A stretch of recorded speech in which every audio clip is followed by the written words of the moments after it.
Now we're ready to clean off the top side and the bottom side. The best way to go is probably a drum sander or one of these router sleds. This is not the safest way to go. I do have one of these hammer machines, which I've got one of these cut ahead that has multiple blades. This would be the best way to go instead of one with a single blade going across. Remember, this is end grain, so it will easily chip off, and that's why I glued on this extra piece so the end here won't chip off. Alright, let's get started. Again, I just have to say, please be careful when you do this. Better run it through or over 6 times instead of 3. Take as little as possible.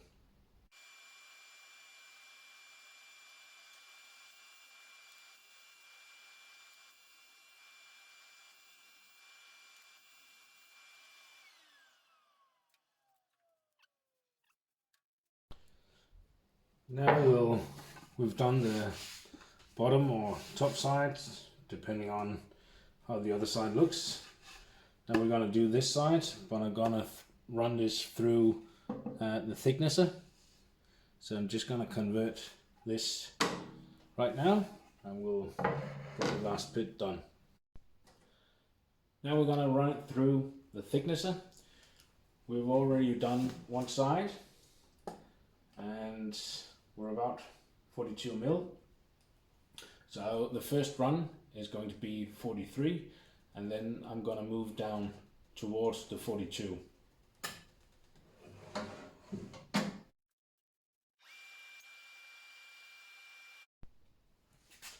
The first run didn't take much. I forgot to mention that, of course, this sacrifice piece has to go in last. Let's make another pass.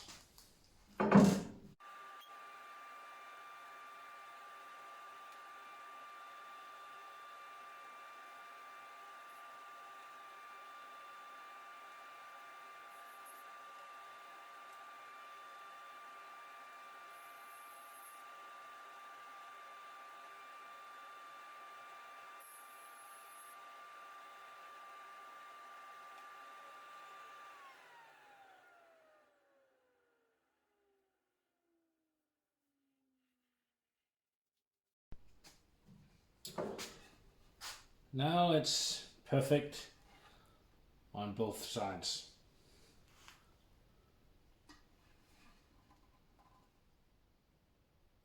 Let's move on to the next step. Now we'll have to cut off this sacrifice piece. I'm still going to be using one of these to get the best and cleanest cut I can get.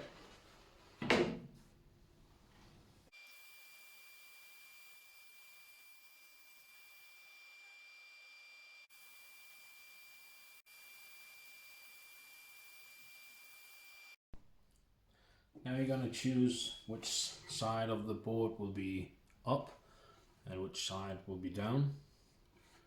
I'm going to choose this side to be the bottom part.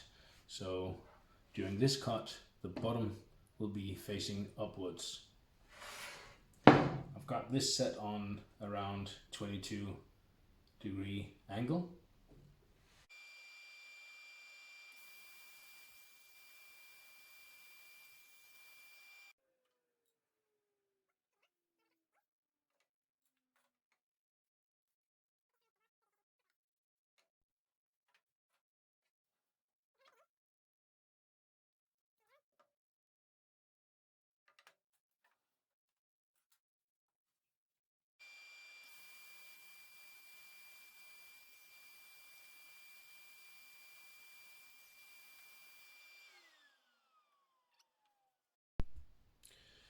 Now I'm going to round off the edges or the top side here. I'll be using these orange tools, just one of these small ones. It's radius about 6.35, which is a weird, awkward number, but this is just to round the edges off. The one thing you gotta remember is the speed of your router, and on this fest tool you can adjust the speed right here, and on the CMT they usually have this small thing where you can actually just have a look what speed you need to go at. This is important because if you go too fast, you'll have these burnt markings on the wood, and that's going to be very difficult to take off later on.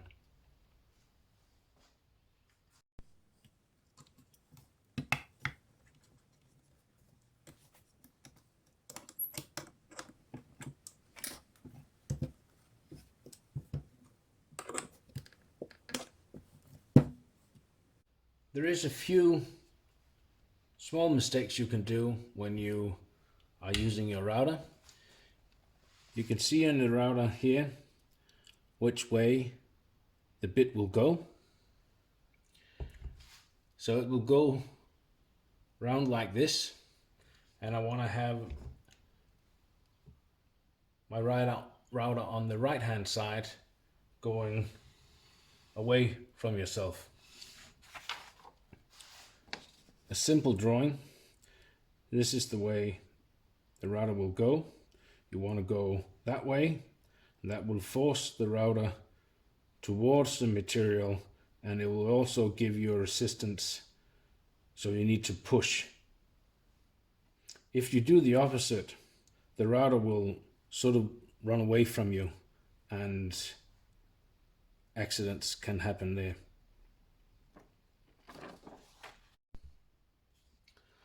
We're just going to set our depth. Now I'm a bit old school regards to this.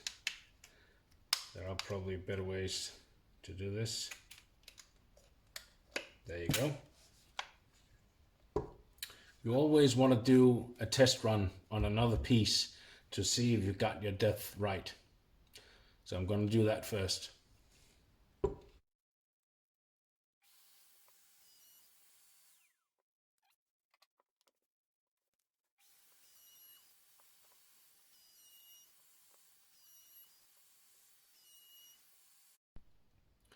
When that's done, just run your fingers over these and you can easily feel if it's not done right. Let's move on to the next step. Now we're going to start with the most exciting bit, but also the part where almost all the mistakes are made. I've got this very, very simple jig. I do want to make a proper jig, but yeah.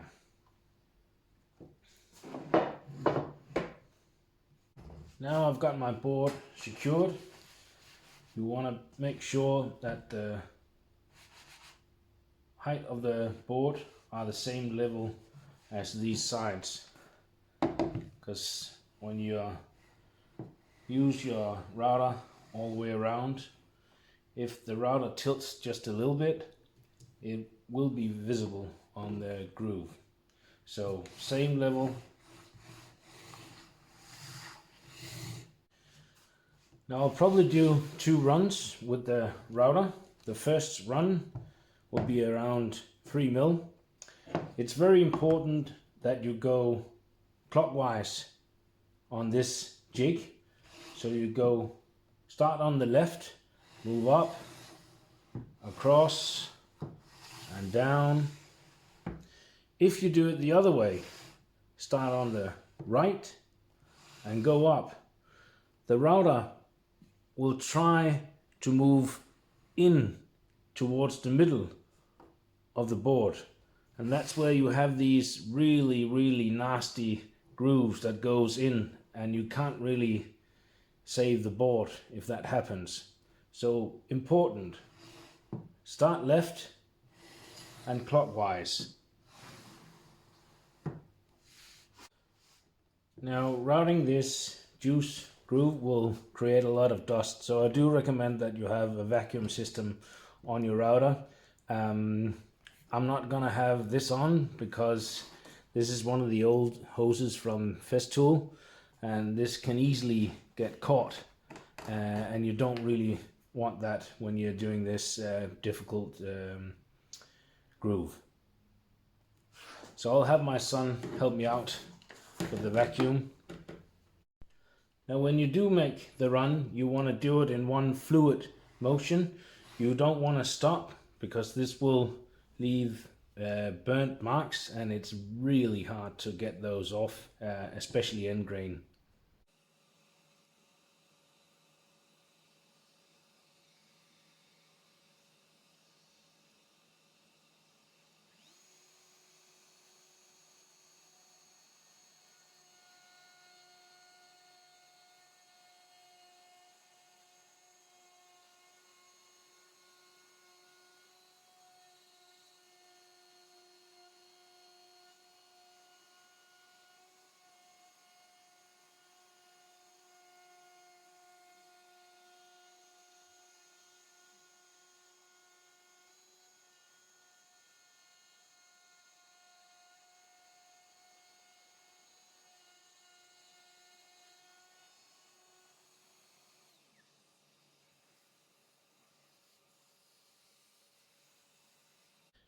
Now I said that I was going to give it 2 runs, but this is actually very good, and I'm quite happy with that. I do have a few burnt marks at the end. It's really difficult to get rid of, but I do have a trick or two that I'll show you how to get rid of those.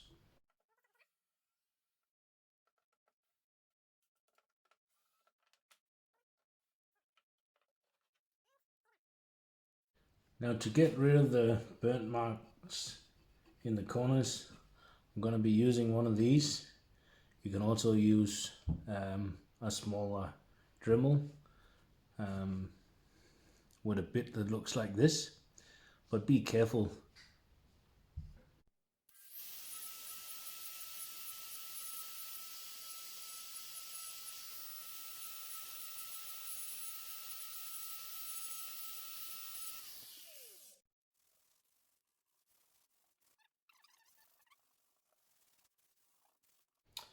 And now we'll start with the sanding. I'm going to be using one of these, and I'll start off with a 80 grit.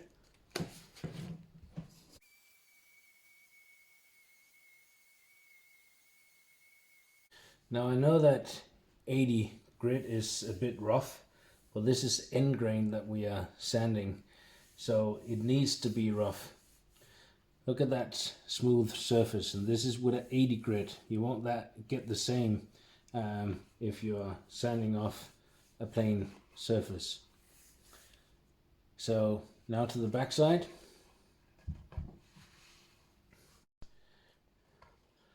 And I know that a lot of you guys have difficulties removing these lines. That this is done by my planer, but if you have a drum sander, it could also leave similar marks. And there's just really just one way. You need to sand it down, and that's it. And it takes a lot of time. Yes, it does, but that's the only way to get rid of it.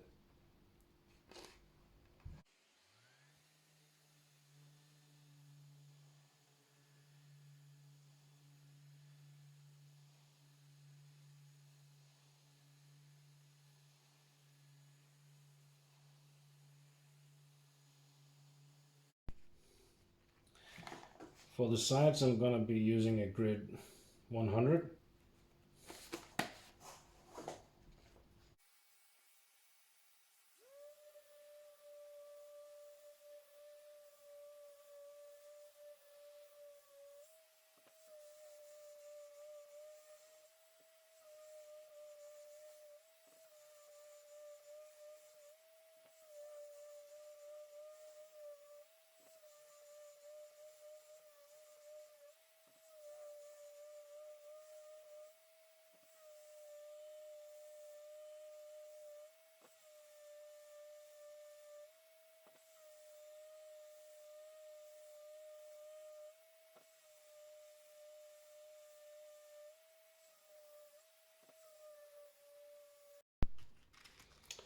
Now we're almost done with all the sanding.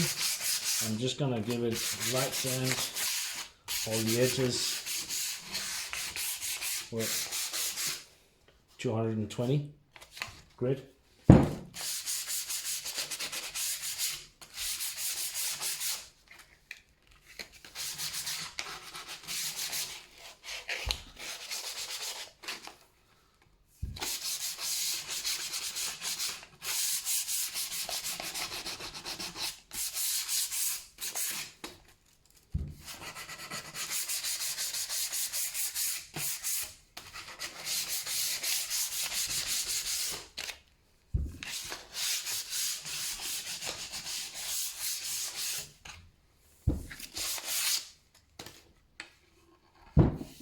Now we're ready for some oil.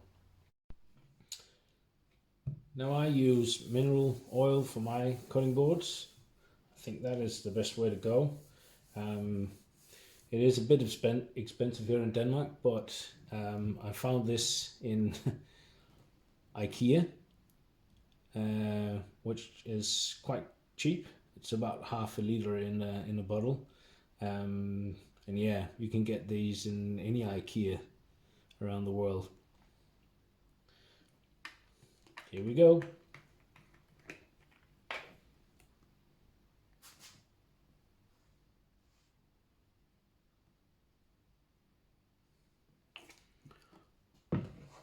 I always love this part.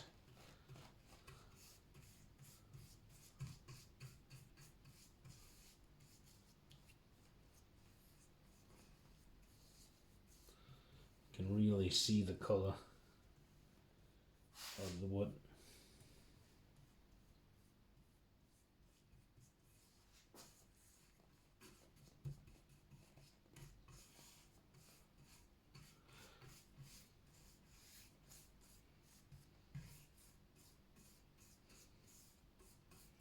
I don't do a lot of cutting boards, so this is the way I do it. There's a lot of guys that submerge the whole board into mineral oil and leave it overnight. I just give it a few coats and make sure that there's enough oil on here.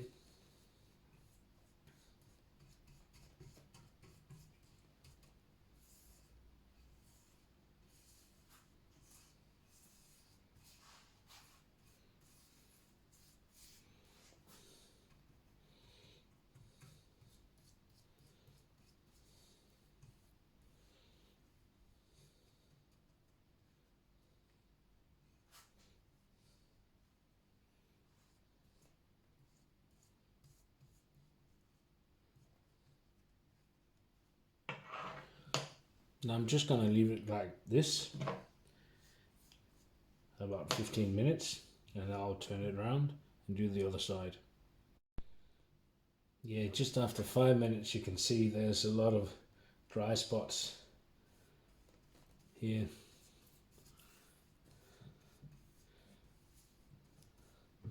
So we'll give it some more.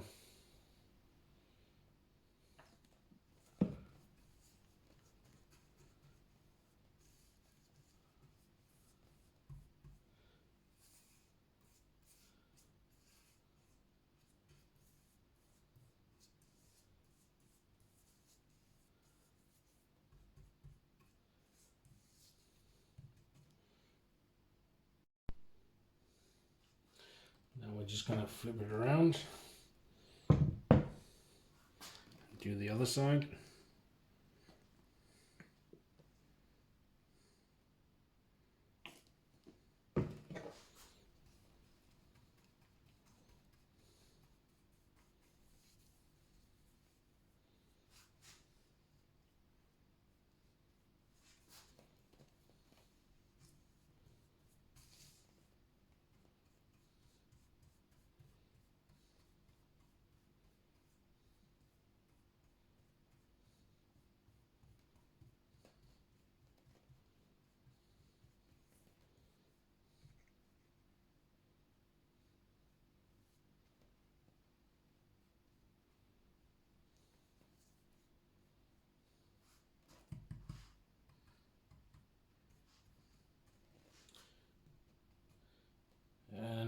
leave this.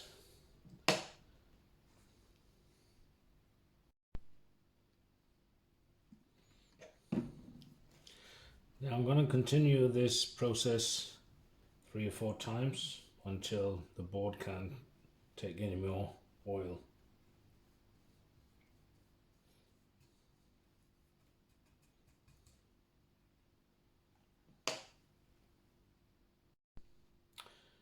Now I've wiped off all the excess mineral oil, and now I'll just have to dry up. Quite happy with the result. There you go.